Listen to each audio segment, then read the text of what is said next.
Alright guys, welcome back to another video. Today we're going to be talking about, this is just my preliminary 2019-2020 forecast for winter, or I really won't be doing a complete forecast like a map for this video, but I will be going over some past stuff we've had in the history, and I'll kind of show y'all what we're expecting. Alright, so I'm going to go ahead and show y'all this right here. So I went on Google. This is just to show the people that thinks we're going to have a La Nina. A lot of people have been saying we're going to have a La Nina or El Nino. It's not very likely we'll have a La Nina, as you can see. The development of La Nina is extremely unlikely, so don't expect that. And we've had a weak El Nino pretty much from June through August this summer, so a strong El Nino event during 2019 or this year, this winter, does seem very unlikely. So it's not looking very likely for El Nino, or at least strong, or a La Nina. So what we're thinking is it could be a weak El Nino, once again, or a neutral pattern. So we're thinking neutral pattern. So if I say neutral pattern, you might be thinking, what do you mean by neutral pattern? I'm going to show y'all some maps that we've saw. So this is, of course, neither an El Nino or a La Nina. Just like a neutral year. Yeah, that's pretty much what that means. So you can see how the polar jet stream does come down across the northeast. You can see how the cold does move into the northeast in the Great Lakes region. And then it gets really wet across parts of the southeast. So, and the subtropical jet stream will be right here around that area. And then, of course, the polar jet stream will be around here. So somewhere in here, where this wet area is, whenever we get the cold to come down there, that's where we could see maybe some big storms develop, and then you never know, we could get some nor'easters to come up this area, this way. So that's what we're seeing right there.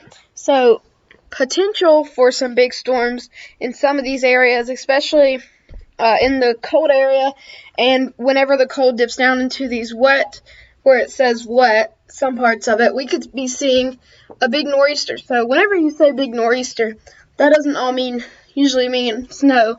It can just be a lot of rain and wind. So we are going to have to see what happens there. But then we have warm across a lot of the south, like usual. But it's going to be a little bit warmer than average. So cooler across the northeast and Great Lakes. This is normal across the Pacific Northwest into the Central Plains. We are going to have to see, because we're not saying this will definitely be a neutral pattern. So we will have to see what happens there. Alright, so once again, here is another thing from 2016-2017, the winter of that year. This is what it could be looking like for us. So this is in the Pacific Northwest, a stormy start, and then it says warm and dry across California, like the Southwest. Also, it says around Texas and Louisiana, it'd be mainly dry, and a mild start across the Southeast. Occasional cold across the Central Plains. The northern plains, bitter cold shots, and then around this area where the polar jet stream will be dropping, possibly, that's where we'll see our lake effect snow and frequent storms. Some of them could develop to be nor'easters, but that's what we're seeing there. So once again, northeast Great Lakes looking the most likely to have the worst winter, snow-wise and cold-wise this year. Alright, before I end this video, I do want to show y'all this. You can see right here.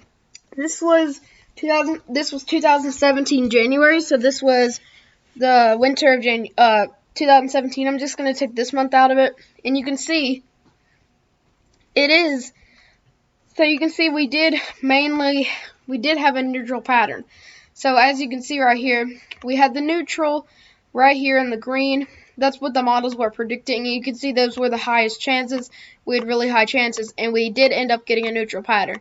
So that's why I showed y'all all those models, all those maps, because this is what it could be looking like. You can see the neutral pattern is way more likely than El Nino or La Nina, but as you can see right here, towards some of the models even had the El Nino creeping up towards it. So the ASO, especially in the GAS, we did have it getting really close to being an El Nino. So once again, it could be anywhere from weak El Nino to a neutral pattern. We're leaning towards a neutral pattern for now, but we will have to see what does happen.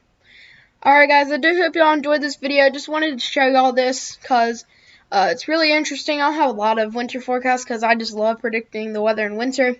So I did hope you all enjoyed. Subscribe and leave a like down below. If you did, just consider that. That's the way you can help my channel out. And I will see you guys in the next video. Goodbye.